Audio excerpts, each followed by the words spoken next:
Enquanto vocês acham Efésios, eu só queria fazer a definição de uma palavra que eu vou usar no final, mas vai ser bem rapidinho, que é a palavra louvor. A gente já teve vários estudos, até com o próprio Parcival, que definiu essa palavra, e é uma palavra que a gente normalmente atribui para música, né? Quando a gente fala, vamos louvar, normalmente a gente pensa em cantar, em qualquer coisa do tipo.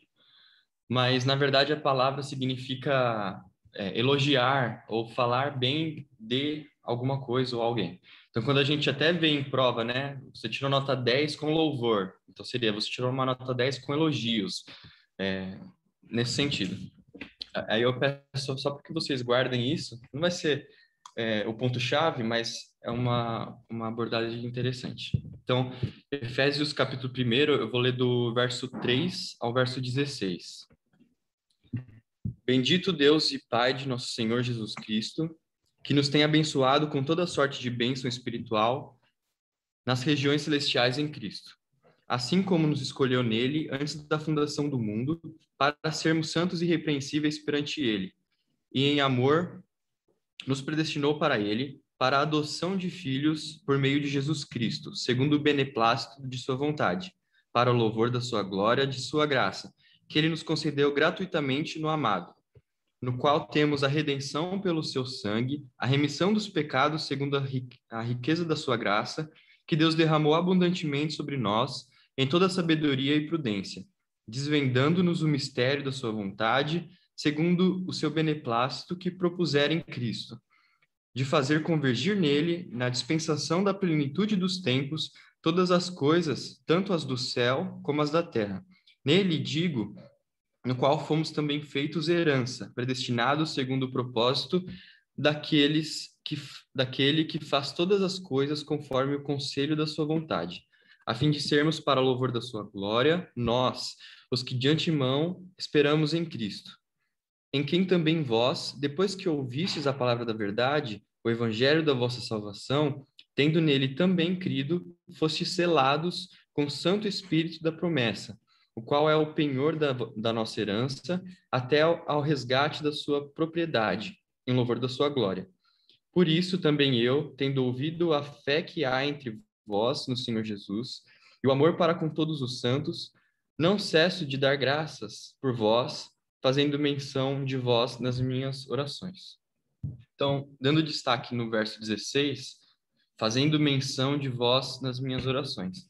O que eu queria trazer nessa breve devocional é encorajar os irmãos e trazer à memória a importância da vida de oração na vida do crente.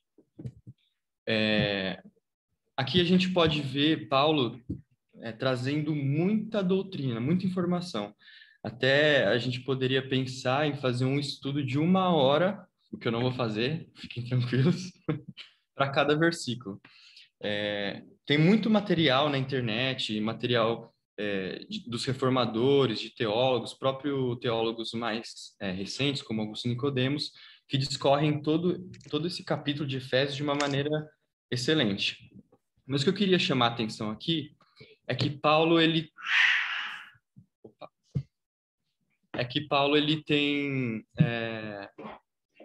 eu queria destacar 2 pontos aqui que Paulo ele deixa bem claro para a gente. O primeiro seria o saber da soberania de Deus. Do versículo 3 ao versículo 14, Paulo ele demonstra como que é a nossa percepção de fé em relação à nossa salvação. Então, se a gente pegar, por exemplo, o verso 4, 5 e 11, ele está falando da famosa conhecida predestinação, que a gente chama, né? Então, como ele fala assim no verso 4, assim como nos escolheu antes da fundação do mundo. No verso 5 ele fala, nos predestinou para ele.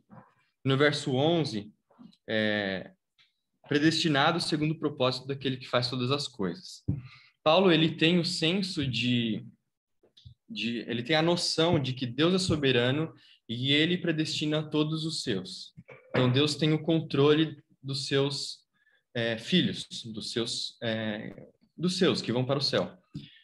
E o segundo ponto seria o viver da soberania de Deus. Às vezes a gente não consegue ou não entende como fazer a ligação da soberania de Deus com as nossas atitudes como cristão. Então, uma atitude que eu achei muito interessante de Paulo, e é um detalhe muito discreto que ele coloca aqui, é o seguinte: Paulo, ele sabe que os cristãos vão ser salvos por meio de Cristo Jesus. Só que isso não impede ele de orar por aqueles que também são cristãos. Às vezes a gente pode pensar assim: tudo bem, meus familiares são cristãos, meus amigos, a minha igreja, eles são cristãos, então Deus está cuidando deles. Beleza, não preciso fazer mais nada. E aqui Paulo demonstra exatamente o contrário. A gente tem que fazer. A nossa vida de oração também é por nós, pelos nossos irmãos em Cristo Jesus. Depois de discorrer, então, por toda essa doutrina de predestinação, Paulo ele fala assim no verso 15 e 16. Por isso também eu, tendo ouvido a fé que há entre vós no Senhor Jesus e o amor para com todos os santos, não cesso de dar graças por vós, fazendo menção de vós nas minhas orações. Então, isso é uma lição de Paulo para a gente, que independente de sermos cristãos ou não, ou da pessoa que a gente conhece ser cristão ou não, nós devemos sim mantermos um relacionamento com Deus por meio das orações. E aqui ele também tem um ponto importante que é: não cesso de dar graça por vós. Uma das coisas que eu acho interessante a gente notar é que as nossas orações, elas refletem a nossa comunhão com Deus. Então, quando a gente ora, nós nos aproximamos de Deus. Se a gente está muito tempo sem orar, isso não é um bom sinal. E por que a gente ora? A gente pode orar, por exemplo, como Paulo demonstra aqui, por ações de graça e por misericórdia. Nesse sentido, a gente precisa lembrar do ponto 1, que eu falei agora, que é a soberania de Deus. Reconhecer que Deus é soberano. Dessa forma, nas nossas orações, a gente vai identificar e saber pelo que a gente está orando. Primeiro de tudo, pela misericórdia de Deus. Deus, ele não precisa salvar. A gente sabe isso de cor e salteado, né? Deus não precisa salvar a gente. Ele não tem nenhum débito com a gente. Ele faz isso por única e exclusivamente a sua misericórdia, por amor. E esse é um motivo que a gente deveria ficar grato e nos levar à oração todos os dias. Então, quando eu falei para vocês lembrarem da definição da palavra louvor, era para eu lembrar de um outro devocional que eu fiz na vez anterior, que era uma frase de Calvino, que ele fala que ah, você notar o louvor na vida do crente é uma das obras mais piedosas que um cristão pode ter. Eu posso até procurar aqui a frase que ele fala, que é o seguinte: aqui, o louvor é o melhor de todos os sacrifícios e a genuína evidência da piedade. Então, nesse momento aqui de breve devocional, eu queria encorajar os irmãos a primeiro, né, entender e seguir crendo na soberania de Deus, na sua eleição, e também encorajar os irmãos a terem uma vida de oração, agradecendo a Deus pela sua misericórdia e pela sua salvação. E aqui, como Paulo nos deu o exemplo, orando um pelos outros. Ele tinha os amigos dele, entre aspas, né, que eram crentes em Jesus Cristo, e isso não impediu Paulo de continuar orando pela igreja, pelos que são de Cristo Jesus. Então, que nesse momento a gente possa ter a noção e pensar e levar durante a semana que nós precisamos sim orar uns pelos outros. Isso vai nos fazer ficar firmes em Deus, isso cresce nós mesmos em educação, e isso também ajuda a igreja como igreja. Então, é isso que eu queria deixar para os irmãos, e eu passo a palavra para o Rafa. Ok, a gente pode passar para o momento já do cântico, Ian, tá? Diretamente. Então, só lembrando para o pessoal deixar o microfone desligado. E é assim que, depois que terminar a mensagem, a gente ativa novamente, tá?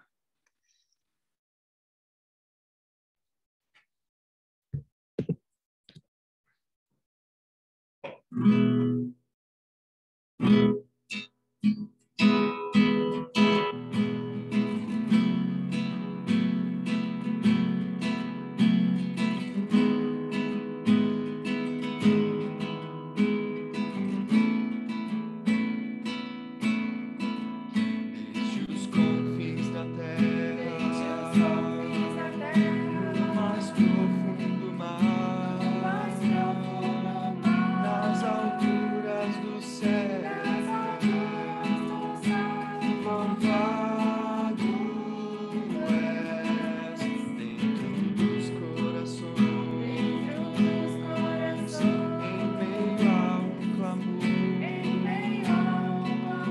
Nasce essa canção,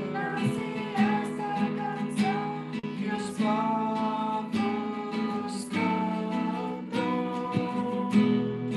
por toda a eternidade.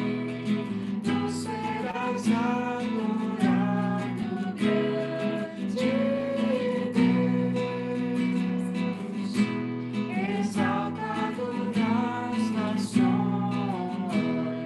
Senhor da criação, grande Deus, seja louvado. Desde os confins da terra, no mais profundo mar, nas alturas do céu, louvado és dentro dos corações, em meio a um clamor, nasce essa canção,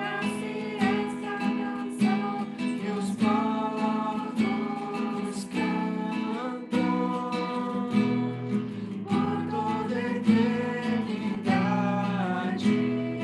Tu serás adorado, grande Deus, exaltado das nações, Senhor da criação, grande Deus, seja louvado.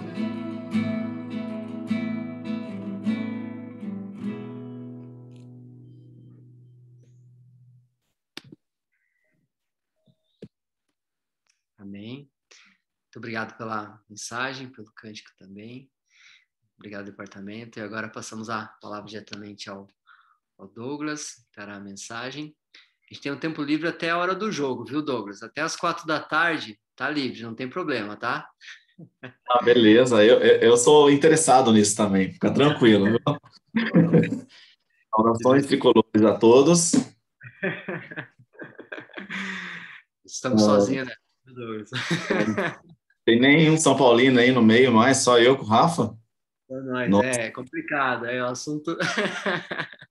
Tá bom, não tem problema não. A minoria sempre vence. Não tem problema. Gente, bom dia. Obrigado, Rafa e Mocidade, pelo convite. É um prazer, né, trazer o estudo da Palavra de Deus, né, para a nossa edificação, específico desse livro, né, que a gente está estudando. Vocês se propuseram a estudar aí, muito importante, sobre o discipulado. É um assunto importante e urgente para se tratar nas igrejas. É um assunto crítico que nós devemos realmente discutir e tratar esse assunto. Só para começar, para quem não me conhece, né? Meu nome é Douglas da Paixão, sobrenome maravilhoso. Sempre fui... Nossa, fizeram muito bullying comigo na escola com esse sobrenome, mas enfim, meu avô nasceu na Sexta-feira da Paixão e colocou esse sobrenome de Paixão aí na família toda. Ando com esse sobrenome. Sou São Paulino, como o Rafa já mostrou. Tenho 37 anos, tenho 2 menininhas, uma de 6 anos e uma de 3. minha esposa Karina. Daqui eu só conheço a dona Marina, o Rafa e a Thaís, né? Estou conhecendo vocês agora e os demais.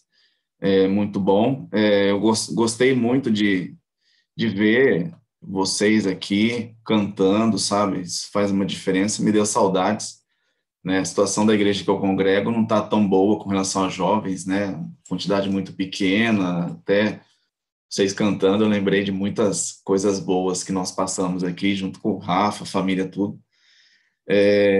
Sou engenheiro mecânico, eu gosto de me apresentar para vocês terem uma ideia do que vocês estão conversando também, né? Porque, para não ser um desconhecido aqui na tela.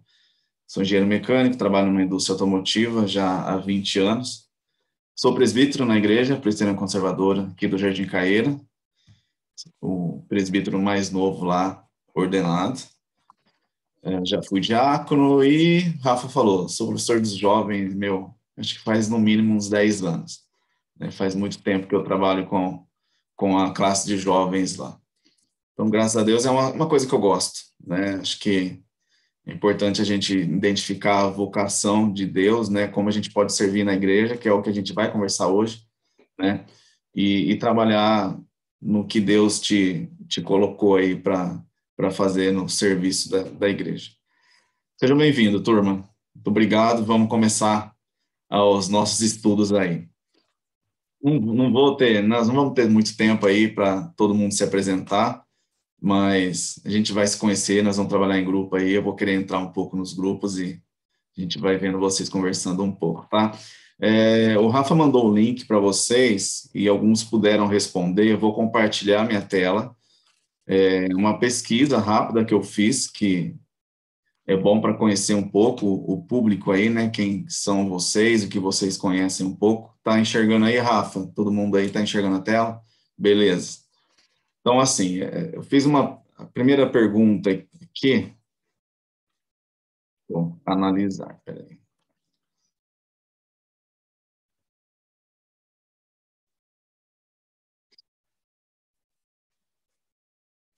Na sua opinião, qual é o maior desafio da igreja que você congrega atualmente? A gente teve 7 respostas aqui. Responsabilidade, alcançar pessoas que não têm mais ido à igreja, comprometimento, compromisso dos membros, falta de comprometimento das pessoas com as coisas de Deus, trazer e manter novos convertidos e preparar os membros para a evangelização. A gente vai voltar aqui daqui a pouco. Você possui algum cargo na igreja que congrega? 5 pessoas responderam que sim e está satisfeito com o que faz. Uma pessoa diz que sim, mas não está satisfeita com o que faz, e uma pessoa diz que não e não gostaria de ter o cargo. E qual a melhor programação que você participou na sua igreja até hoje? Confraria, mês do lar, confraria sobre o discipulado, confraria promovida pela UMVC, confraria com tema discípulo, acampamento de jovem. Acampamento de jovem foi eu que escrevi, tá? Foi um teste meu aqui. Mas, gente, o que é? É confraria mesmo, Rafa? Isso, confraria. Foi Foi muito bem comentado. É verdade, legal. Muito legal Como mesmo. foi isso? Então, na verdade, foi um dia inteiro onde nós dedicamos a fazer um encontro com 3, 4 palestrantes, né? Durante um sábado, onde nós convidamos outras igrejas, né? Para estarem conosco na nossa igreja ali no Riacho, abordando esse tema de discipulado, né? Então, nós intercalamos também cada palestra além do lanchinho que sempre tem, né? A gente tentou promover dinâmicas, né? Colocar uma dinâmica no meio e tudo mais, para ter uma interação mais entre as igrejas e também poder trazer pessoal de fora e tudo mais. Foi um trabalho totalmente feito pelo MPC, né? Que legal, parabéns, muito bom. E a última pergunta aqui, você conseguiu ler os capítulos 2 e 3 do livro para o nosso encontro de estudo? 3 pessoas conseguiram e as outras 4 não.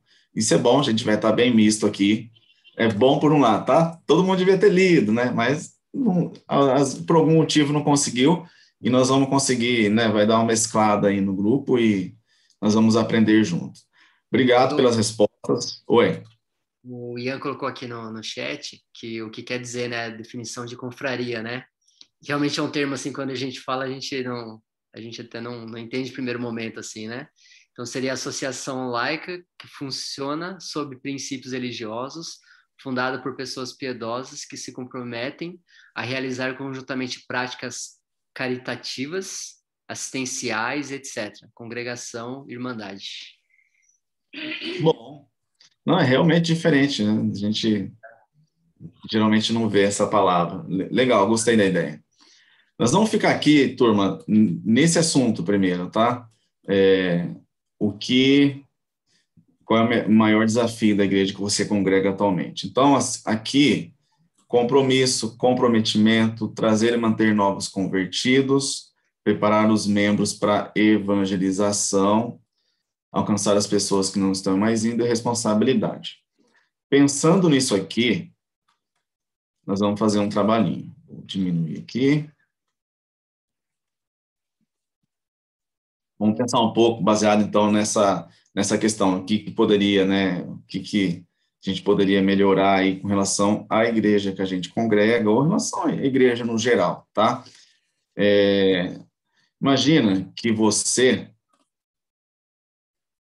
faz parte do conselho da sua igreja, está numa reunião para definir a programação da igreja para o próximo ano. Então, agora é novembro, metade de novembro, nós já vamos programar como que vai ser o ano que vem. Então, você faz parte do conselho da sua igreja, está nessa reunião, e quais programações seriam mantidas, excluídas ou criadas por vocês? E por quê? Nós vamos fazer essa atividade, assim, 10 minutos no máximo, vocês vão precisar anotar aí, que eu vou pedir para alguém mostrar, né, qual foi a discussão. O Rafa vai dividir em 2 grupos para vocês trabalharem, e da hora que a gente voltar, alguém de cada grupo vai falar para a gente, né? Quais são as programações que vocês manteriam, quais vocês excluiriam, ou quais vocês criariam para o ano que vem, baseado no que vocês responderam com relação ao que poderia melhorar com relação, né? Qual é o maior desafio? Se a igreja tem esses desafios aqui, então quais programações poderiam ser feitas para que esses desafios sejam trabalhados, tá? Essa é a ideia dessa atividade que nós vamos fazer. Vocês têm alguma dúvida? Pode abrir o microfone e rasgar o verbo. Tá claro para todo mundo? É só vocês fazerem uma programação para o ano que vem. Vocês são os presbíteros e presbíteras, olha, oportunidade. É uma brincadeira, lógico, né? Mas é só uma atividade para a gente começar a discutir o assunto, tá? O Rafa divide. Vamos, não sei, acho que 10 minutos, né? 5 minutos acho que é pouco para discutir. 10 minutinhos, até 11h20 a gente volta. Pode ser? Depois Legal. vai ser mais rápido. Nós não vamos ficar até a hora do jogo, não. Tá tranquilo. Vai lá, Rafa. Vou dividir aqui, então. Eu venho aqui e coloco. Aqui, aí eu ponho aqui. Você, acho que a gente já vai estar aí.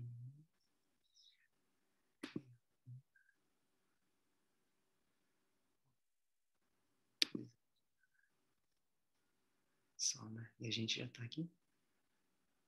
A gente entra aqui, a gente vai ficar variando, né? Tá certo. Tá bem. E aqui eu coloco a câmera. Ô, Rafa, não me coloca em grupo nenhum, tá? Não, vou Deixa eles trabalharem. Né? Tá bom.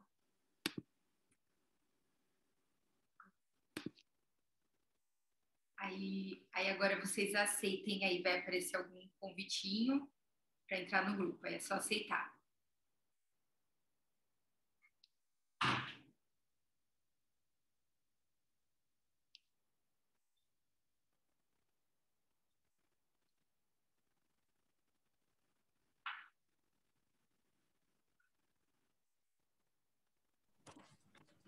Acho que foi, né? Só a dona Marlene que Só pra Marlene. ela deve ter ido lá com o Luiz, né? Eles devem estar na mesma casa. Tá joia. Acho que foi dividido certinho. E a gente consegue entrar também em algum, né? Vocês conseguem, vocês são o host aí, vocês conseguem entrar e passeando. Dá uma entrada lá e vê como tá, vê se precisa de ajuda, entendeu? Show, beleza. Visita a turma. Vou pegar um copo de água para mim. Vai lá, vai lá. Legal. A gente fica aqui. Então, para eu entrar no...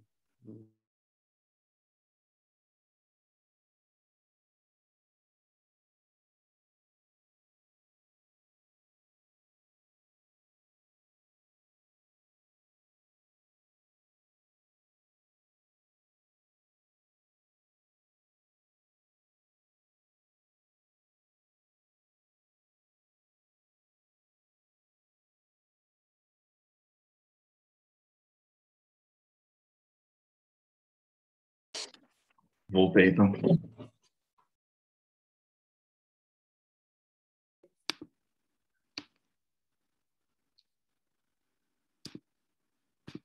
Ruim, né? Perde a noção, né? Sei lá. Fato. Tranquilo aí, pessoal? Tá fluindo? Tudo bem.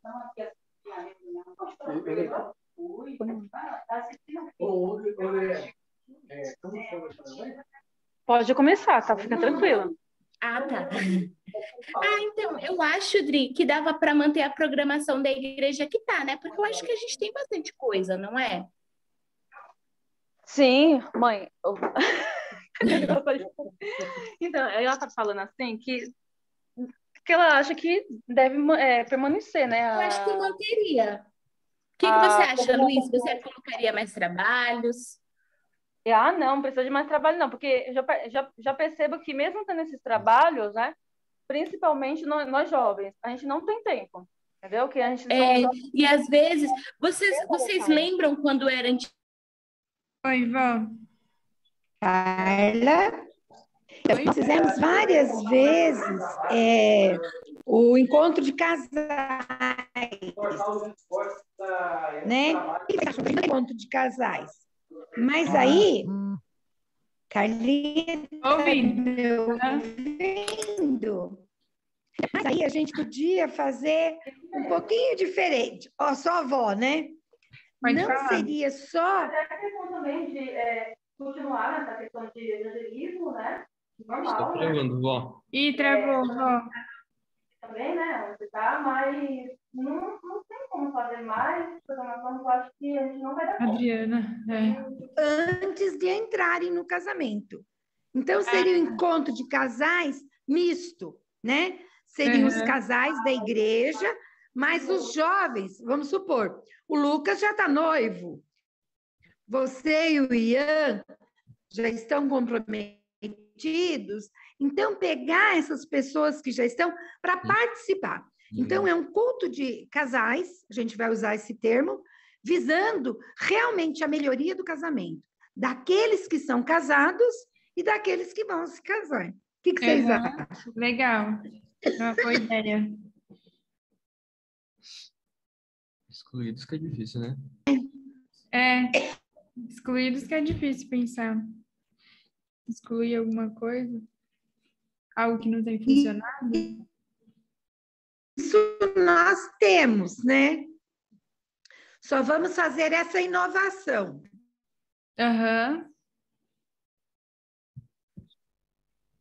Algo que não tem funcionado, Carla? E se a gente... tem funcionado, mas de maneira muito precária, né? São as nossas reuniões de oração, que nós precisamos melhorar muito, né? Quando é presencial. Online, não. Nossa, online está ótima. Mas presencial, nós temos que chamar os nossos membros à responsabilidade, a importância da reunião de oração na igreja, presencialmente, né?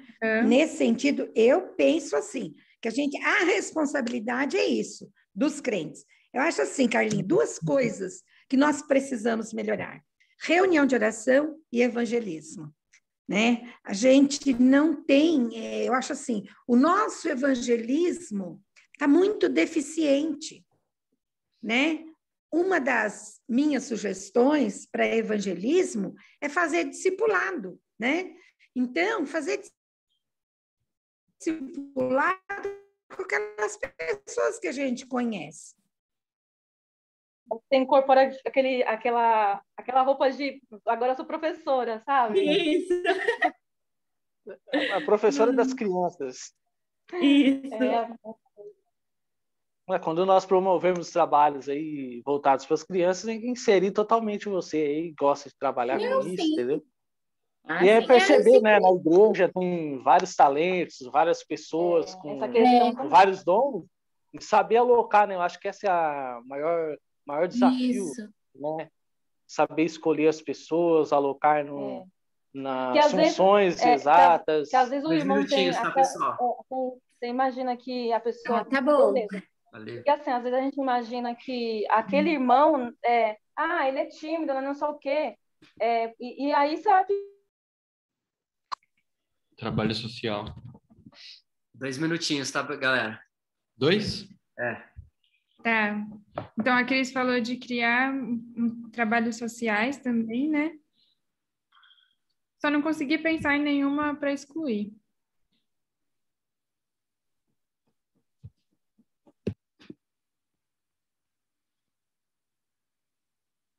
Nós já temos que sair da...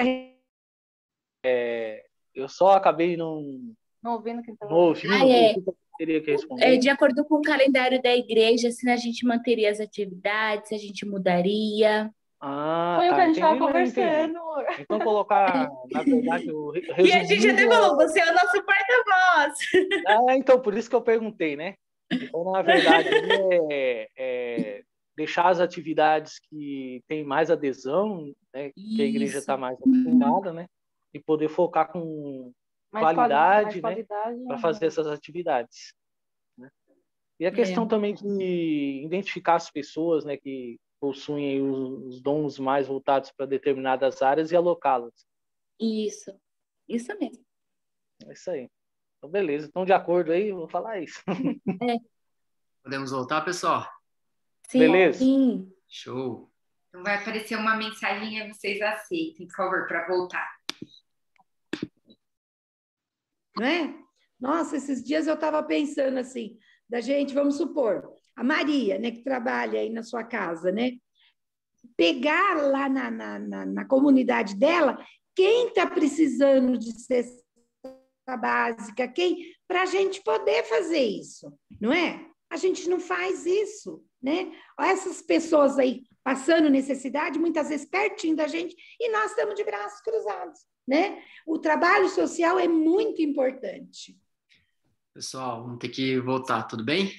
Tá bom. Uhum. Tem um outro aviso aí para vocês, é só aceitar, tá bom? Tá. Ela. Vó, vai aparecer na tela e a senhora tem que clicar. Dona Marlene.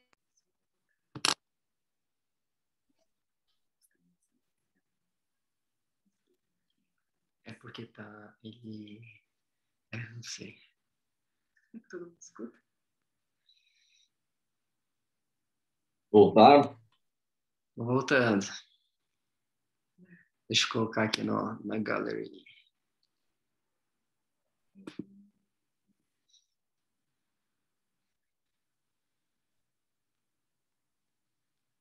Cadê o resto da galera? Acho que é só isso, não.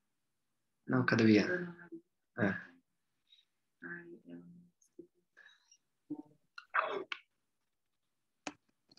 E aí tá faltando 2 pessoas. 2 conexões. Deixa eu ver. Eu não tenho a seta. Tá bem estranho hoje, né? Agora que voltou a aparecer aqui, ó. Acho que essa opção Aqui, só ó. aparece quando você tá compartilhando. Aí todo mundo voltou. Né? Só falta a Dona Marina. Só não voltou a Dona Marina, né?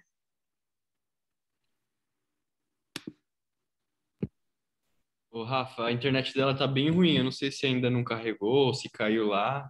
Tá Acho que bom. dá pra- Agora acho que já voltou. Aê, Voltou. maravilha, vamos lá. Todo mundo aí do Greens. Beleza. Então vamos lá. Botar um grupo primeiro, quais programações aí que vocês discutiram. O Rafa me ajuda aí, que conhece a turma, para alguém apresentar para nós. Primeiro grupo. Ah, tá, ok. Pode ser o grupo da Bruna com o Luiz. E aí, Bruno, e aí, Luiz, Adriana. Tá ok. O Luiz ele vai falar agora. Ô Douglas, prazer conhecê-lo. Deus abençoe, obrigado por estar conosco.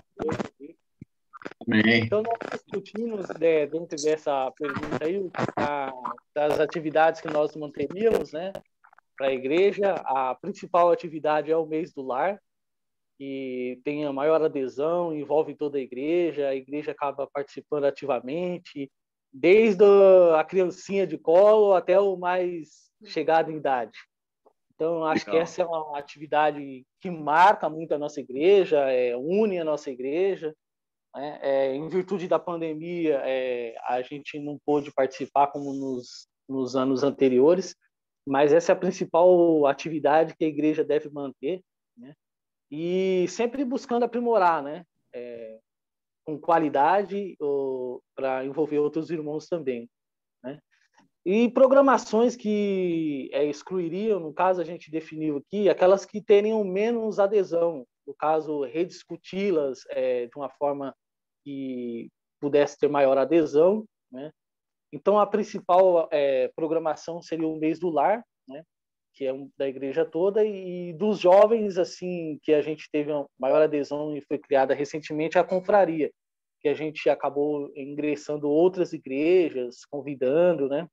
Tem atividades da SAF também, que elas envolvem outras igrejas, semelhante à confraria que os jovens fazem também. É uma atividade muito boa também. A SAF tem sempre boas ideias para trazer essas atividades, né?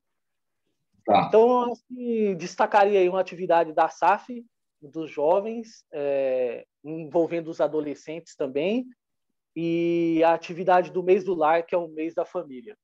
Então, essas 3 atividades imprescindíveis para que a igreja possa estar junto com os outros irmãos desenvolvendo. Tá.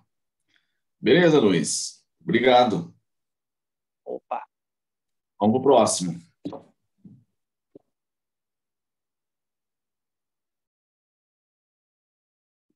O Ian, a Carla, Dona Marina. Próximo grupo. Eu anotei aqui o que a gente foi falando. Por enquanto, falar só das mantidas, é isso? Não entendi. Por enquanto, fala só das atividades que a gente manteria ou fala das outras? Pode falar das 3. Pode. Tá. Então, a gente pontuou que o principal que continuaria sendo mantido na igreja, né, seriam os cultos e as reuniões de oração. A gente até apontou que a reunião de oração online, ela tem funcionado melhor porque as pessoas estão participando mais, mas que a reunião de oração presencial, ela tem um déficit muito grande, baixa adesão, assim, dos irmãos. A gente pontuou também o mês do lar, que é uma atividade que tem bastante envolvimento da igreja, mas que também precisaria ser fortalecida porque nos últimos anos a participação foi muito pequena. Eu só sei falar do meu grupo, né, que era o que a gente estava, mas tinha reuniões que só tinha uma família, 2 famílias, então precisaria ser fortalecido, apesar de ser uma programação boa. E a escola bíblica dominical, que acho que uma das principais, junto com os cultos, né, que seria o jeito da gente conseguir o comprometimento dos irmãos, seria ensinando, né? Então, a escola bíblica dominical é uma programação importante. Aí a gente colocou que criaria, né? A minha avó Marina, ela falou sobre o encontro de casais mais misto, não só para casais, mas também para jovens que vão se casar, né? Para casais enfim, para noivos e casais que vão se casar. Então, esse seria uma programação interessante para falar sobre a importância, né, comprometimento do casamento, enfim. Outra sugestão que ela deu foi que a igreja precisaria criar programações de evangelismo. E aí, uma das opções seria um grupo de discipulado. E uma outra, que a Cris e a minha avó falaram também, seriam trabalhos sociais. E aí a minha avó até lembrou do bazar que a gente tinha na igreja, que muitas senhoras acabavam indo para a igreja por causa do bazar, né? Que a gente fazia, tinha artesanatos, enfim. Então, essas programações. E outra coisa que a gente comentou, mas acho que a gente não chegou a anotar, é o culto da reforma também, que seria legal a gente trazer de volta os ensinos que a gente teve e tudo mais sobre os reformadores. E sobre programações excluídas, a gente não conseguiu pensar em nenhuma. Ficamos devendo. Bom, o importante é que pensamos um pouco sobre isso. Tá bom, obrigado. Vamos lá, eu anotei aqui o que vocês estavam discutindo nos grupos, e assim, a má notícia é que esse livro vai acabar com tudo que vocês falaram. Ele desestrutura tudo que a gente pensa em termos de programação para a igreja. Então, a primeira coisa que ele traz nesse capítulo 2, né, é essa questão aqui, ó. O desafio da igreja é sair do estabelecimento e manutenção de estruturas e ir para o crescimento de pessoas que são discípulos de Cristo. O que isso significa? Gente, eu falo por mim, porque eu sou presbítero, a gente faz reunião de conselho todo final de ano para montar a estrutura do ano que vem. Tá vendo? Estrutura. A gente pensa muito assim, para o ano que vem nós vamos fazer isso de programação. Por quê? Porque, dá super certo. Dá super certo. Essa programação aqui é o que traz mais gente para a igreja. Então, como ela deu certo, vamos continuar, porque deu certo para a igreja. Ou, vamos fazer um encontro dos jovens, porque eles estão precisando. Jovem, vou dar exemplo aqui do Caíra. Eu estou com 5 jovens, é muito pouco jovem, preciso trazer mais jovem para a igreja, vamos fazer uma programação aí para tentar chamar essa turma, né? A mente nossa, gente, é em termos de programação. Que programação a gente vai fazer, que programação que a gente vai fazer para conseguir trazer mais gente, para conseguir angariar recursos, seja o que for, mas a discussão que a gente sempre tem, seja em SAF, seja em UMPC, UPA, é sempre programação. E o livro traz para nós que programação é uma estrutura, programação é a treliça, a programação não é a videira, né? Então, o capítulo 2 é muito desafiador e ele desafia a gente, ele confronta muito a gente com relação a isso, porque a treliça não dá crescimento à videira. A gente pensa que fazendo programações que são as treliças, isso vai dar crescimento para a igreja. E não é. A igreja, não, eu estava vendo uma palestra sobre esse tema, inclusive, e o pastor até disse o seguinte: se uma videira está morrendo, o que você vai fazer? Você vai adubar a treliça? Você vai podar a treliça? Você vai tirar a treliça de lugar, colocar em outro, porque o terreno não está muito bom? Não, você vai mexer na videira, né? E a gente vem de uma cultura acostumada em mexer na treliça. Não deu certo isso, vamos mudar a treliça. Vamos mudar o programa.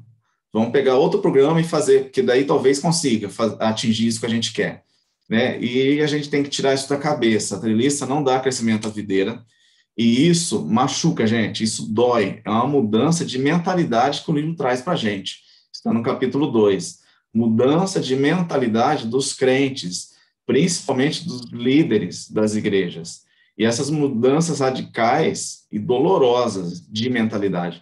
É difícil, tá? Eu estou com 37 anos, sempre fui da igreja, e mudar a mentalidade com relação ao programa, para mim é difícil, né? A gente sempre cai nessa armadilha, nessa tentação aí de fazer programas para atingir algum objetivo, e não é isso não acontece. Eu vi uma pesquisa que igrejas, a partir de 50 anos de existência, elas tendem a cair a quantidade de membros. 50 anos de existência para cima, a tendência de uma igreja reformada é diminuir a quantidade de membros.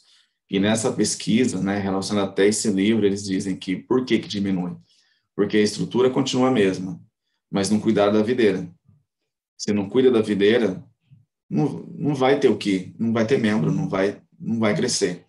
Vai continuar a estrutura, vai continuar a mesma igreja, com SAF, com MPC, com conselho, com diácono, mas com 5 pessoas, sabe? Então, assim, a estrutura continua, mas a videira foi embora, né? Então, a gente tem que pensar muito se a gente está focando na estrutura e esquecendo da videira. Como SAF, como MPC, como conselho, como a gente tem trabalhado no nosso planejamento, cuidando da videira ou cuidando da treliça, cuidando da estrutura ou cuidando da vida do membro, da edificação do membro, né? Isso que é o que a gente vai trabalhar aqui hoje, tá? A mudança de mentalidade, gente, se vocês tiverem dúvidas aí, quiser comentar, levanta a mãozinha, o Rafa vai prestando atenção aí, eu estou falando, mas eu gosto de participação. Tem até um íconezinho aí de vocês, quiser levantar a mão aí, levanta que a gente dá a oportunidade, tá? O Rafa vai vendo isso aí e me falando. Então, essas mudanças, o livro traz alguns pontos de mudança de mentalidade. E a primeira mudança que ele traz é, para de pensar em realizar programa e começa a pensar em edificar pessoas. É o que a gente acabou de discutir aqui. Vai se reunir para um planejamento, para de pensar em realizar programa. Pensa assim, quem eu tenho na igreja? Eu tenho esses membros, tá? O que esses membros precisam? Eu achei interessante a ideia do encontro de casais, para casais novos, tá? Porque a gente tem isso. Olha só, quem a gente tem na igreja? A gente tem casais novos com filhos, a gente tem casais mais velhos têm filhos e com filhos.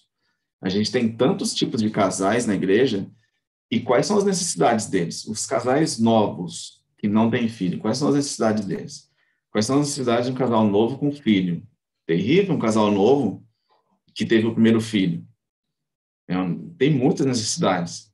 E como nós, como membros da igreja, como líderes aí, seja de qualquer sociedade que for da igreja, como a gente pode atender essas necessidades deles? A necessidade de um casal novo, exemplo, tá? O homem aprender o que é o marido na Bíblia, qual é o papel do marido, a mulher aprender qual é o papel da esposa, tá? Então tá bom. Baseado nessa necessidade, o que a gente pode fazer, né? Então, assim, o livro traz essa inversão. Primeiro você trabalha quem está na igreja. Eu tenho 50 membros, as necessidades deles são essas. Baseado nessas necessidades, nós vamos fazer uma estrutura diferente, tá? Não é fazer a estrutura para depois procurar a videira. É diferente. Ver a doença que a videira está acontecendo, qual que é o problema da videira. E daí você mexe um pouco para ela melhorar, tá? Realizar programas, sai desse pensamento e coloca o pensamento em edificar pessoas. O segundo desafio aqui de mudança de mentalidade é parar de realizar evento e começar a treinar pessoas. O livro traz questão de treinamento, mas vamos mudar o treinamento para ensino, capacitação, discipulado mesmo, tá? Então, assim, quanto tempo a gente leva, cara? Por exemplo, fazer um acampamento. Fazer um acampamento leva tempo. A gente gasta um tempo danado para planejar um acampamento, para fazer um acampamento. Compra comida. E quem é palestrante? Nós temos dinheiro para pagar palestrante, não tem. Ele tem que ir de graça. O que nós vamos fazer? A gente leva um trabalhão para realizar um evento desse. Eu estou exagerando no acampamento, mas até um culto da reforma. A gente já fez aqui. Leva tempo para você fazer um negócio bem feito, né? E a gente o que o livro traz a gente acaba gastando tempo com tanta coisa da treliça e gastando menos tempo com a videira, né? Menos tempo em capacitar as pessoas. A gente acaba só vamos fazer o culto da reforma, vamos, mas e a capacitação dessa turma? Como tá a vida de santidade, como está o nosso acompanhamento na vida dessas pessoas que estão vindo no culto? Qual que é o objetivo desse culto da reforma? Estou dando como exemplo aí do que vocês levantaram, né? Eventos dominam a igreja e a gente gasta tempo para conseguir pessoas para participar. Já prestaram atenção nisso? A gente marca um evento, está acontecendo aqui no Caíra, a gente estava querendo fazer um acampamento de jovens para outubro, apesar da pandemia, né? E a gente estava com esperança, né? Vai melhorar, tal, vamos marcar. Você faz das tripas o coração para conseguir gente para participar, porque se não participar, não vai ter a quantidade mínima, a gente tem que desmarcar, né? Então, a gente acaba se desgastando. E o livro traz uma frase que eu gostei: cuidado, muito evento não mostra que a igreja está bem sucedida. Muito evento não mostra que a igreja está bem. Isso não leva em conclusão nenhuma. Parece que sim, né? Você monta um evento lá, você convida 50 igrejas e lota, não mostra que a sua igreja está bem, né? Evento não é sinônimo de vida saudável de igreja, tá? O que a gente tem que fazer? Diminuir evento e aumentar comunicadores da palavra. Diminui evento e aumenta evangelistas. Esse é o desafio nosso. Mudar a chavinha. Mudar a chavinha é um pouco difícil para a gente. Quanto mais novo, melhor. Quanto mais tempo a gente está na igreja, mudar a chavinha fica mais difícil. Porque a gente começa a pensar, por isso que eu perguntei, qual a melhor programação que você teve?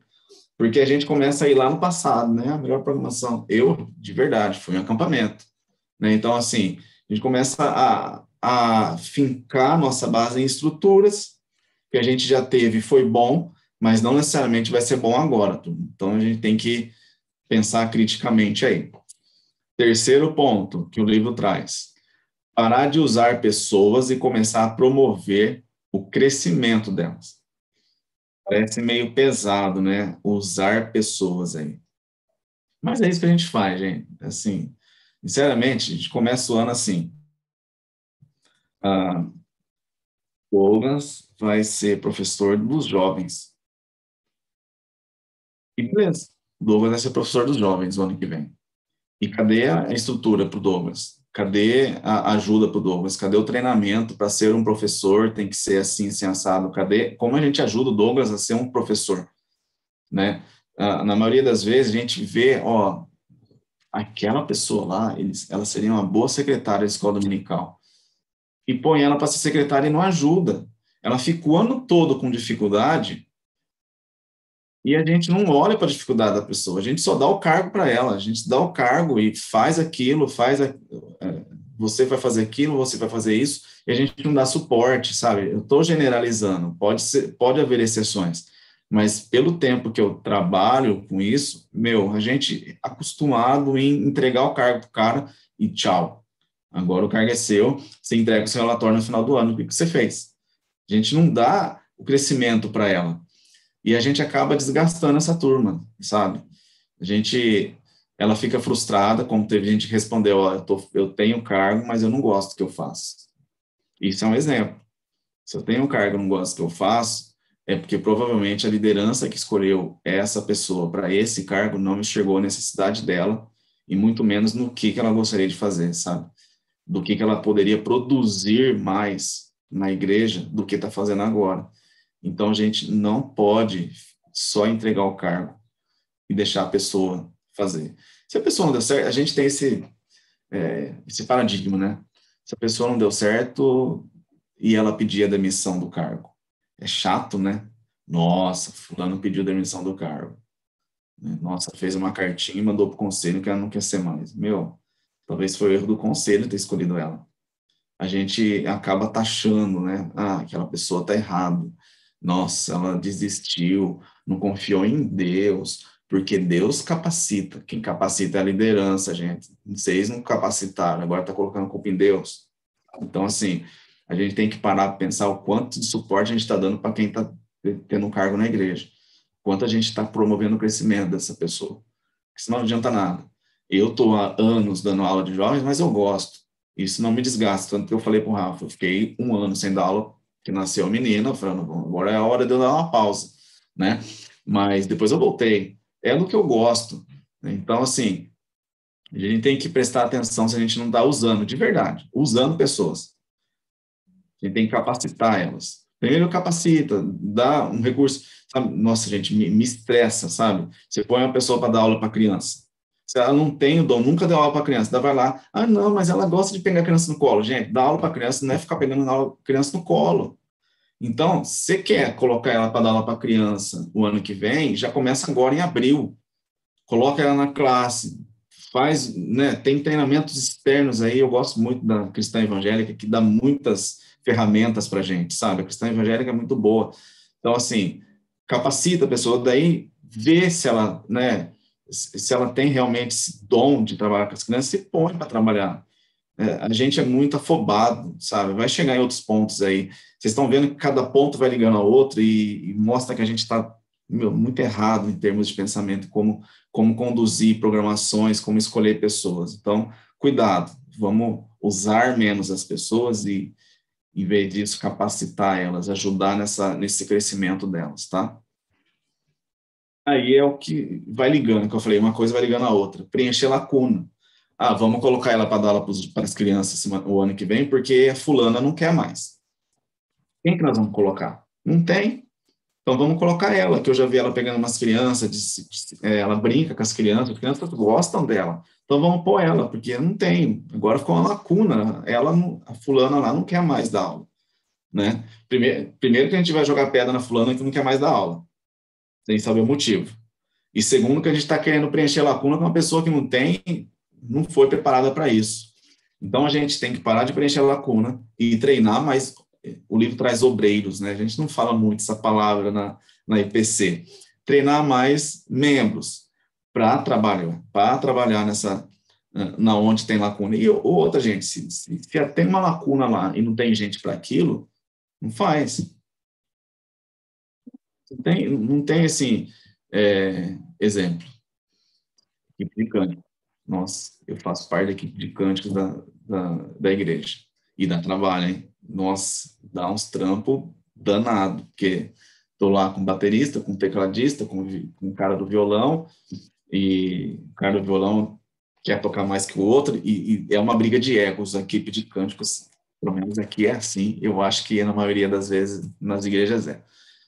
E, de repente, o baterista não quer mais tocar. E daí a gente sai correndo para ver, viu, você quer aprender bateria? Viu, você quer... Porque a gente tá precisando. Não tem bateria, vai fazer louvor sem bateria, sabe? A gente se desespera em preencher lacuna, e às vezes aquela lacuna vai ficar, porque não vai ter gente, a gente vai se adaptar e vai bola para frente, vai fazer louvor só com violão. Entendeu? A gente se preocupa demais, e essa questão de lacuna, sempre teve acampamento, agora não vai poder ter? Sempre teve tal coisa, agora não vai poder ter porque não tem gente. Não tem gente, o que nós vamos fazer? Ou prepara a gente para fazer no próximo ano, ou não vai fazer. Porque se você colocar gente que está despreparada para fazer, vai frustrar ela. E eu tenho casos, vai frustrar e vai embora da igreja, porque foi tão ruim, sabe? Assim, colocou a pessoa a fazer decoração no ano novo. A decoração não ficou boa na visão dela. Ninguém falou para ela, mas ela se frustrou, ela não apareceu na igreja de vergonha, sabe?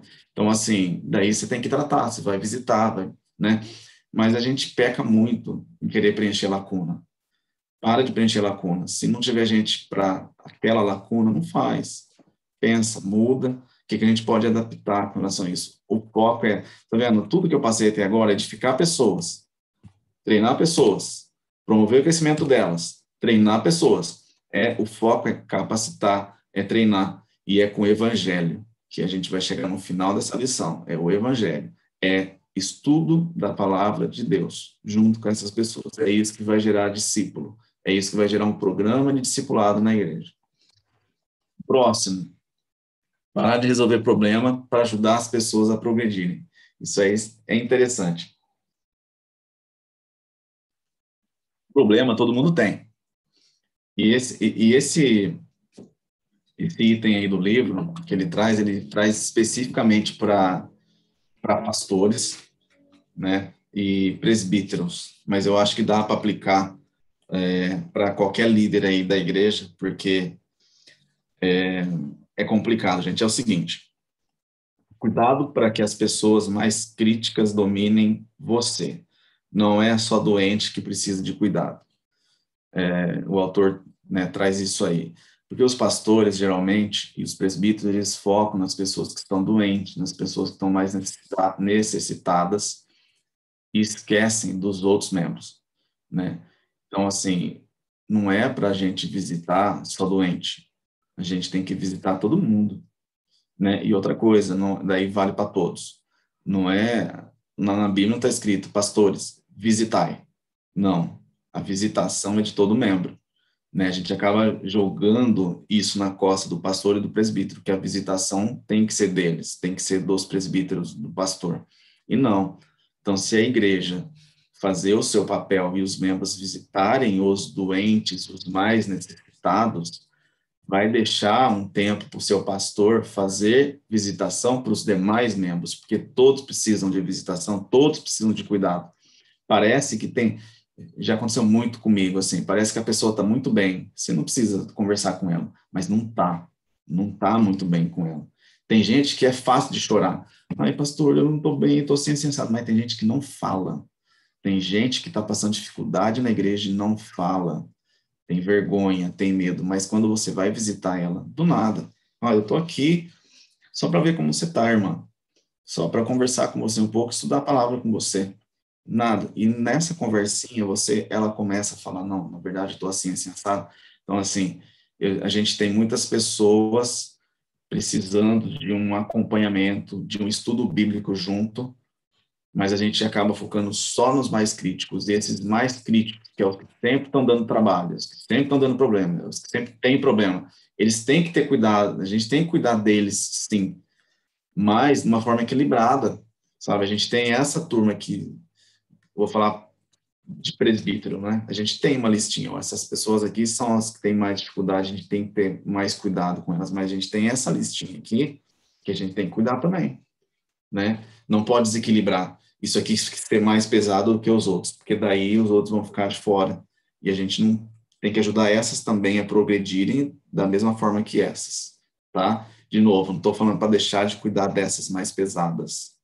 Dá mais trabalho, inclusive, né? Mas a gente tem que cuidar delas e de todos. A igreja é uma coisa só, né? É um organismo completo, a gente tem que cuidar, né? Para cuidar só do pé que está como chama, que o Rafa tinha no dedão, Rafa, esqueci, unha encravada. Não é só para cuidar da unha, do membro que está lá com a unha encravada, é para cuidar de tudo, né? Para cuidar de como um todo. Então, foca em resolver problemas, sim, mas não só de um grupinho específico, é de todos, a gente tem que ajudar todos a progredirem nisso aí. Próximo ponto, prender-se ao ministério ordenado. Para de pensar dessa forma e começa a desenvolver liderança de equipe. É o que eu já falei um pouco antes. A gente coloca a responsabilidade só do pastor. É só o pastor que pode fazer isso. É só o presbítero que pode fazer aquilo. Gente, ensinar a Bíblia, estudar a Bíblia, fazer discípulos não é coisa só do pastor. Não é coisa só do presbítero. Fazer discípulo, desenvolver pessoas, fazer elas crescerem nessa caminhada com Cristo, é papel de todo mundo. Então, não fica aprendendo a ministério ordenado. Isso aí sobrecarrega pastor e não é bíblico. Não é bíblico. A gente joga a responsabilidade do pastor que não é só dele, é nossa. E a gente vai ser cobrado por isso um dia, pode ter certeza, porque a gente está muito bem, a gente sabe muito bem do que a Bíblia traz sobre isso, né? Todas os mandamentos de mutualidade, ser hospitaleiro, chorar uns com os outros, né? Isso aí, orar com os outros, não é do pastor, é de todo membro da igreja. Então, não prenda seu ministério ordenado. Eu preciso ser ordenado para ensinar a Bíblia. Você precisa ter conhecimento bíblico, mas você não precisa lá fazer um seminário para falar, agora eu vou ensinar a Bíblia. Porque daí você vai ficar só dependendo do seu pastor mesmo. Né? E não é assim que funciona. O que o autor traz, eu acredito muito bem, a Bíblia traz muito isso, é que o discipulado ele é pelos membros todos, como um todo, não é só com o pastor. O pastor ajuda, né? O pastor, ele estrutura para a gente o discipulado. Eu falo por experiência daqui. Não vai dar para eu pegar aqui agora, mas a gente tem uma apostila de discipulado, né? Então, tem um material. Você consegue um discípulo? Consigo. Então, tá bom. Então, a gente vai para a casa dele, uma vez por semana, leva o material do discipulador e o discípulo tem um material também. E a gente vai conversando. Então, o pastor, ele ajuda muito nessa questão didática do que você vai ensinar. Porque você não vai fazer um discipulado, uma pessoa nova, você já vai falar de Trindade com ele. O primeiro encontro com o seu discípulo, eu vou falar da Trindade. Vai acabar com a cabeça do cara, não tem jeito. Então, são os passos que um pastor vai ter mais conhecimento para ajudar na estruturação de um programa de discipulado. Entende? Ele ajuda na estruturação, mas não é responsável por tudo. A gente é responsável por fazer discípulo, tá? Outra coisa, foco no governo da igreja, para de pensar dessa forma e começa a pensar em formar parcerias de ministério. A gente gasta muito tempo no governo da igreja e com a preparação de pregadores da palavra. Fala-se mais da estrutura do que da videira. Na verdade, eu já tive casos assim. A gente se preocupa muito em fazer a ata certinha, enquanto tem gente precisando de aprender de Bíblia. A gente procura, nossa, a ata está descentralizada e blá, blá, blá. Gente, a gente se preocupa tanto com estrutura, sabe? Fica engessado e o papel principal de fazer discípulo fica para trás. A gente tem que ter o governo da igreja, gente. Não estou dizendo aqui agora que o sistema presbiteriano está errado e faz não ter a igreja crescer. Não é isso. Toda igreja tem que ser organizada. Isso é bíblico. A gente tem que ter uma organização. Mas a organização não faz a igreja crescer. A gente tem que seguir a organização, mas a gente tem que fazer discípulo. Então, a gente faz... quando o livro traz a ideia de ministérios, eu falo de OMPC. O MPC é um ministério... crianças. O MPC é um ministério, SAF é um ministério, né? Então, a gente tem vários ministérios. Então, assim... forma parcerias com esses ministérios para a pregação da palavra de Deus. Então, a gente tem que falar menos da estrutura e falar mais da videira. Isso aqui é interessantíssimo. Mudar o pensamento de depender de treinamentos externos para estabelecer treinamento local. Gente, a igreja tem várias pessoas boas para capacitar. Não precisa depender, por exemplo, de um curso externo não sei, vou voltar para as crianças, né? Provavelmente vocês podem ter pedagogos na igreja que podem ensinar como ensinar crianças. Não precisa pagar um curso de 50 mil reais para um professor ir lá para os Estados Unidos fazer um curso. Estou exagerando, lógico, mas tem gente que se prende Douglas, eu não quero ser professor da escola dominical, não, de criança, porque eu não tenho ideia do que fazer. Beleza, mas tem gente que tem e pode ensinar isso. Não fica dependendo de gente de fora, né? O livro traz isso, que a gente começa a depender de treinamentos externos e sendo que dentro da igreja dá para você fazer uma estrutura de fazer um encontro de professores, de trabalhar. Estou falando sempre com exemplo de professor, mas é em qualquer cargo, qualquer programação aí. Tá? E outra, hein, essa história online aí, tem tanta coisa que dá para fazer online agora e de graça, né? Então, a gente tem ferramentas, né? São as partes boas aí dessa situação que a gente está, que são as... tenho vários exemplos de cursos online aí de graça. Volto a falar cristão evangélico com relação ao ensino, não material em si, doutrina, mas a didática dela é muito boa e tem cursos de graça, sabe? Que você consegue fazer material para criança, para jovem. Tem muita coisa que a gente consegue pegar na internet aí que são boas em termos de didática. E a gente adapta a doutrina, né? A gente vê o que está escrito na revista e fala, isso aqui não é bíblico. Tira fora e usa o que é bom. A gente retém o que é bom. A outra coisa é foco em impressões imediatas, mudar esse pensamento para objetivar a expansão em longo prazo. A gente acaba focando nas pressões. Todos pensam que, primeiro, precisa cuidar da agenda, e daí a gente substitui o urgente pelo... o urgente substitui o importante. O que acontece? A gente faz um calendário no início do ano, e a gente foca no calendário. Então, assim, tem que ter um encontro de mulher por mês. Tem que ter um encontro de homens por mês. Pelo amor de Deus, se não fizer, sabe? A gente foca no calendário, então tem que cumprir certinho, cumprir certinho.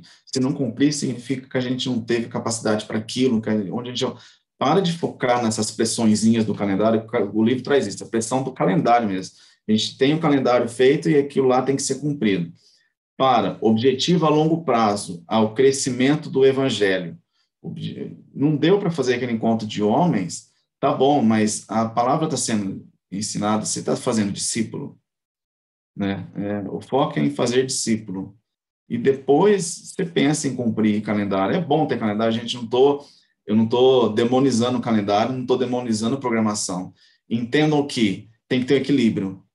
Entende? Tudo que é desequilibrado está errado. Então, sim, vamos fazer o calendário, vamos fazer programação, mas não deixa de ensinar a palavra, não deixa de fazer discípulo. O que acontece muito é que poucos fazem discípulo e muitos fazem cumprir calendário. Isso está errado. A gente não pode cair nessa armadilha aí. Outro ponto, engajar-se em administração para engajar-se em ministério. Daí volta a questão do pastor, tá? Como que a gente pode aliviar o pastor nesse quesito? O pastor, ele tem que cuidar da escritura da casa pastoral, tem que cuidar do IPTU, tem que cuidar da lista de membros, a parte administrativa de um pastor é muito pesado, tá? Muito pesado. Então, você vê que durante a semana ele tem que ir na prefeitura e fica lá horas e horas na prefeitura. Teve um caso nosso aqui mesmo, que tinha alguma coisa errada em relação à planta da igreja, e tinha que correr atrás, né? Mas daí, mais para frente, tudo se passou, a gente viu que tinha tinha um engenheiro civil aqui na igreja, ele podia ter feito. A gente podia ter pedido essa ajuda para ele, mas não, ficou pastor. Pastor fica engajado em administração, diminui tempo para ele fazer visita, para ele fazer estudo bíblico, para ele preparar pessoas, né? Então, assim, deixa o pastor engajar no ministério. O que a gente pode fazer para aliviar ele, para ele ficar mais focado no ministério da pregação e do ensino, e a gente fazer as outras coisas por ele, né? Isso vai ajudar também na edificação dos membros da igreja. E, por último, que o livro traz aí parar de desejar o crescimento da igreja e começar a desejar o crescimento do evangelho. É consequência, tá? Consequência, uma igreja com um programa de discipulado, por exemplo, ter um crescimento em números. É fato. Mas a motivação deve ser o crescimento do evangelho, não o crescimento da igreja. A gente quer o crescimento do evangelho, então a gente vai fazer isso, isso e aquilo. A igreja vai ser a consequência. Lá em Atos, vocês não vão ler assim, a palavra foi pregada e a igreja foi crescendo em números. Não, o evangelho foi crescendo. É assim que fala em Atos. O evangelho foi crescendo, não a igreja. Até porque na igreja primitiva, as igrejas eram em casas, né? Então, assim, eles reuniam-se em casas. A gente vê muito Paulo falando disso. E, uma casa, você não consegue colocar 30 mil pessoas lá e falar, nossa, a igreja cresceu. Não é isso. A ideia é o evangelho crescer. Não cabe mais nessa casa, vai para outra, vai para outra, vai para outra. Entendam que não é o lugar fixo que você quer ver crescer. A motivação minha é o evangelho crescer, independente de onde ele vai crescer. Se não for crescer em números na nossa igreja, o evangelho vai crescer e alguma igreja vai ter mais membros. Não importa, tá? Mas é o crescimento do evangelho. O que o livro traz é assim, a gente tem que parar de acumular pessoas e começar a exportar pessoas, né? Assim, a gente gosta de ter gente boa na igreja. E a gente começa a acumular pessoas muito boas em pregação da palavra, muito boas em ensino, e a gente esquece de exportar. A gente quer essas pessoas só para nós aqui, e para crescer a nossa igreja, esquece que em tal lugar pode ter necessidade de pregação do evangelho, ele pode ir para lá ajudar nisso, né? Um evangelista, por exemplo. Tem igreja que gosta de prender a pessoa, acumula as pessoas boas de pregação e esquece de de exportar essas pessoas. Está errado aqui, né? Evangelho, agora que eu vi. Enfim, para de desejar o crescimento da igreja e vamos desejar o crescimento do evangelho. Tá certo? Gente, são 11 pontos que eu passei aqui, muito rápido, né? Até a questão de tempo, mas eu queria saber de vocês, com relação até aqui, esses 11 pontos, vocês querem comentar alguma coisa? Experiência que tiveram, alguma dúvida? Fiquem à vontade aí para a gente bater papo, que a gente já vai para a segunda parte aí, finalizando, tá? Esse é o capítulo 2, termina nesses 11 pontos aí. Vocês querem comentar alguma coisa?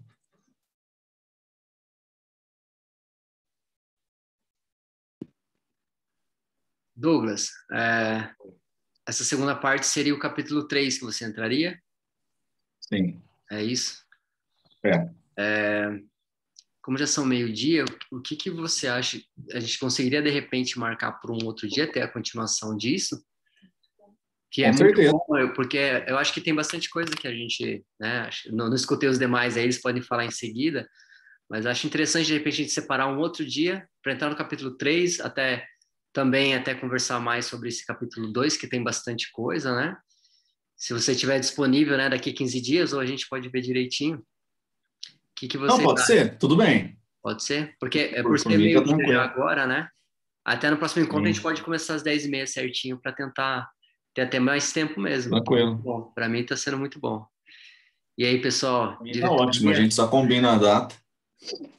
Legal. Muito bom, Douglas. Bem legal. Ô, Rafa. Aprendendo bastante. Só dar uma sugestão de horário. Não sei se seria interessante, Douglas, a gente poder marcar um encontro no sábado. Por que acontece? Hoje nós tivemos na escola bíblica um culto matutino, né? E muitas pessoas não conseguem chegar a tempo para poder receber essa palestra aí muito edificadora, né? Que o livro traz todos esses pontos que você adotou aí, 11 pontos, e que as nossas igrejas estão deficitárias devido a essa falta de atenção no crescimento do evangelho. O foco é o evangelho. E a videira é o evangelho. Né? E Sim. Aí essas estruturas estão acabando com as igrejas, porque as igrejas querem manter a estrutura e esquecem do evangelho, o crescimento do evangelho. Então, assim, até para agregar mais pessoas, aí não sei o que o Rafa acha, a gente mudar para um sábado à tarde, 4 horas, é um horário muito legal, assim, 4, 6 horas. A gente pode ver, a gente pode ver em relação a... Vamos fazer um café, turma. Fazer um café. Pega os cafezinhos, põe na mesa, a gente estuda. Pô. A gente pode ver, sim, que dia que pode ser melhor até com a sua agenda aí, né, Douglas? Nós sabemos do trabalho também, né, e tudo mais. Mas se der certo, né, o nosso encontro sempre é pulando no final de semana, né, um sim ou não. Se der, então, daqui 15 dias, no domingo ou no sábado, né, também se der conforme a sua agenda, a gente pode ver direitinho o melhor horário. Porque eu acho muito bom, a gente é até necessário se aprofundar muito mais mesmo, tem muito conteúdo, né? São capítulos curtos do livro, mas com muito conteúdo, né? E eu acho que aqui cada um tem muito para somar também. Então, acho que a gente pode deixar como tem o terceiro capítulo também, né? Mais para frente. Pode ser. Por mim, pode ser. A gente combina o dia aí e vamos voltar. Vou ficar mais nervoso, com certeza, porque na próxima vai ter mais gente, provavelmente, né? Quer marcar de sábado e tal, mas tá bom, vamos lá. Eu já tinha essa intenção, eu falei, eu vou aproveitar o Douglas vou ainda para os próximos capítulos, com certeza, mas, meu, é muito bom mesmo. E até para a gente, tem alguns jovens, pelo menos aqui tá faltando metade dos jovens, tem mais uma quantidade também que, de repente, a gente consegue trazer. Legal? Beleza, combinado, gente. O Rafa passa esse material, então, para vocês também, daí vocês vão, né, pensando mais sobre isso aí, eu acho bom fazer uma autocrítica, isso é importante, né? Como que a gente pode melhorar isso aí? Douglas? Oi. Bom dia, meu nome é Adriana. Bom dia. Assim, eu me vi, eu acho que escrever nesse livro também, porque eu sou uma pessoa muito observadora, né? E estamos na Igreja Presbiteriana Conservadora do Riacho Grande há quanto tempo? 6 anos, vai fazer. 6 anos, acho uns 7 anos. E eu já vim de outras igrejas, já frequentei bastante. E eu sempre comento isso com o Luiz, que muitas vezes o evangelho não cresce porque os outros irmãos não treinam aqueles que talvez poderiam agregar dentro da igreja, né? Entendeu? Para crescer no evangelho. Hein? Nossa, eu achei maravilhoso esse livro. E ainda não li. Tá vendo? Não, é bom, graças a Deus. É um livro bom, os autores são bons, a editora é boa, então a gente tem que... A Igreja de Tapetininga fez um estudo baseado nesse livro, então foi muito bom lá também. Confesso que eu nunca tive vontade de ler esse livro, né? Eu não sei, algumas coisas visuais me chamam mais atenção, e esse não me chamava. Mas a hora que o Rafa me convidou, eu falei, deixa eu ler esse livro. Então, já li o 1, 2, 3, vamos ler junto. Então, e a questão, assim, eu sempre observo muito assim, nossa, por que aquela igreja não cresce no evangelho, né? E aí eu comecei a pensar, a refletir comigo mesma. Por quê? Porque, assim, eu acho que Deus quer que o evangelho chegue a todo mundo. E que venha cada vez mais aumentar a fé daqueles outros irmãos que estão ali. Né? Porque senão, se você não aduba com a palavra de Deus, não capacita, muitas vezes aquele galho, aquela flor, né, vai morrer. Então, não adianta deixar lá e pronto, esquecer, como você mesmo falou, sobre aquelas pessoas doentes. Claro, a gente precisa cuidar daquelas pessoas doentes, mas aquelas pessoas que estão dentro da igreja, a gente precisa ter muita atenção também. Aquelas que estão possivelmente tão saudáveis, né? A gente acha. Exato. Ó, você não leu o livro e já está falando do capítulo 3. É uma oportunidade também para quem não leu, né? Eu falei que eu estou me vendo escrevendo o livro. Isso aí. Legal. Tá certo. Beleza. Legal. Vamos fazer assim, então. Eu vou agendar certinho a data, vamos confirmar, aí eu passo para todo mundo. E... Bom, então, para encerrar, já para a gente poder almoçar, aí se for o próximo sábado, o Douglas já falou, todo mundo prepara um cafezinho aí, né? Cafezinho, cada um mostra seu café, seu pão, a gente vai. Faz compartilhar a palavra comendo, a melhor coisa, né? Douglas, vou pedir para você fazer uma oração para a gente encerrar, então, essa primeira parte, que foi muito boa, já agradecer novamente ter aceito o convite, já ter se propondo aí a aceitar o próximo também, né? E, por favor, para a gente finalizar essa parte. Tá bom, vamos orar, irmãos. Senhor nosso Deus, nós te agradecemos por esse momento em que estudamos, ó Pai, tua palavra, através desse livro, ó Deus. Te louvamos pelos autores, ó Pai, que tiveram esse chamado teu para estudarem, para pesquisarem sobre a questão do discipulado, o crescimento do evangelho. Te louvamos, ó Pai, por esse capítulo que nós estudamos hoje, em que nos traz esses 11 pontos aí para sermos confrontados em como nós estamos agindo nas nossas igrejas com relação a programações, eventos e capacitação dos nossos membros. Que o Senhor esteja tocando, mexendo no nosso interior, ó Pai, mostrando, sondando os nossos corações em que nós temos pecado contra Ti, com relação a foco, e se nós não tivermos focados no crescimento do Evangelho, ó Pai, que o Senhor nos traga essa visão, nos mude, ó Pai, que essa mudança de pensamento, de mentalidade seja realizada pelo Teu Santo Espírito, ó Deus, e que o Teu Evangelho cresça através de nossas vidas, não só através de pastores e presbíteros e outras lideranças bíblicas, ó Pai, mas que sim nós, todos membros da Tua Igreja, Igreja de Cristo, que nós possamos colaborar no crescimento do Evangelho através do ensino, da pregação da Tua Palavra, Deus. Traga discípulos para nós e nos faz sermos discipuladores, ó Deus. Por a Tua vontade, haja o próximo encontro, ó Pai, para nós continuarmos no estudo desse livro, ó Pai, que nós possamos ser edificados e que nós pensemos até o próximo encontro sobre esses pontos que nós podemos melhorar, ó Deus. Abençoe cada um que participou aqui hoje, ó Pai, as nossas igrejas, nos ajude, ó Pai, a Te obedecer, nos ajude, ó Pai, a cultuarmos à noite de uma maneira que Te agrade, ó Pai, de uma maneira bíblica, ó Deus. Abençoe os nossos líderes das igrejas, das sociedades, nos dê sabedoria, ó Pai, para cumprirmos o Teu querer. É no nome de Jesus que nós Te pedimos e Te agradecemos. Amém. Gente, obrigado. Nós que agradecemos. Bom. Na próxima eu preciso de mais participação. Pouca gente conversou aí, nós vamos... Né? E o pessoal tá gostando de falar, hein? Gostei de ver. Vamos tirar aquele print, Douglas. Tira aqui Vamos. Partiu. E olha lá. Quem puder. Todo mundo tá com a câmera ligada já, ó, que beleza. Legal. Sua mãe tá vindo aí, Luiz? Aí, vou esperar ela. Meu sorriso já tá congelado. Olha lá. 3, 2, 1. Joia, hein, galera? Obrigado pela participação de todos. Então, até a próxima. Obrigado mais uma vez, Douglinhas. Valeu. Obrigado. Bom domingo aí, turma. Pra vocês também. Obrigada. Você todo mundo. Tchau. São Paulo, hein? Ô, Rafa, eu não vou torcer nem pro São Paulo. São Paulo. Já não estão doidos para torcer pro São Paulo. Estão doidinhos. Eles não ligo a televisão para ver esse duelo aí. Valeu. Mas vocês estão precisando sair da fila, né? Vamos sair da fila, né, hoje.